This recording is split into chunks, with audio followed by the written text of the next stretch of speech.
नमस्कार मंडळी, मी संतोष तुमचं स्वागत करतो भारत दर्शन यात्रा या आपल्या यूट्यूब चॅनलवर। देहू दर्शन या सिरीजचा हा व्हिडिओ आहे।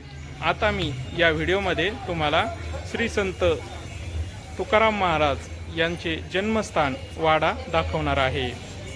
या बाजूला हा वाडा आहे, जन्मस्थान, आणि असा रस्ता आहे, आणि जगद्गुरू तुकाराम महाराज मंदिराच्या बाजूलाच या इथून असा रस्ता आहे।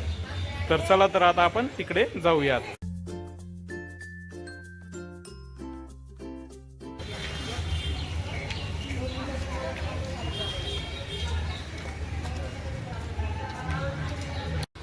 आता मी जगद्गुरू श्री संत तुकाराम महाराज यांचं जन्मस्थान जो वाडा आहे तिथे आलेलो आहे। या बाजूला असा वाडा आहे हा, आणि इसवी सन 1608 जन्म आणि प्रयाण 1649।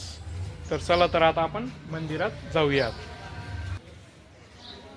संत तुकाराम महाराज यांचा जन्म इसवी सन 1608 साली याच ठिकाणी झाला होता। हे त्यांचे राहते घर आहे, त्यामुळे हे मंदिर घरासारखे दिसते।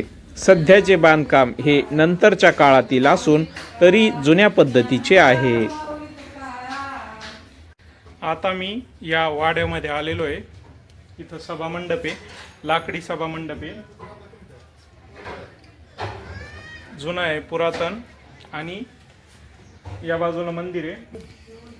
मंदिराच्या गाभाऱ्यात उंच चौथऱ्यावर पांडुरंगासारखी काळ्या पाषाणातील दोन्ही हात कटेवर असलेली संत तुकाराम महाराजांची उभी मूर्ती आहे।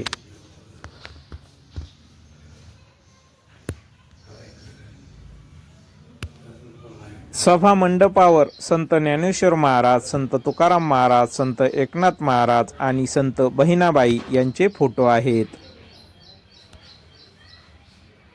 मंदिराजवळ संत तुकाराम महाराज यांचे मूळ पुरुष विश्वंभर बाबा आणि संत तुकाराम महाराज यांच्या पत्नी जिजाबाई यांची लहान मंदिरे आहेत।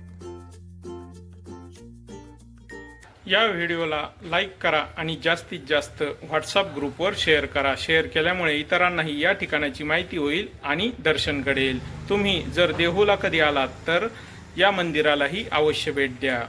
धन्यवाद।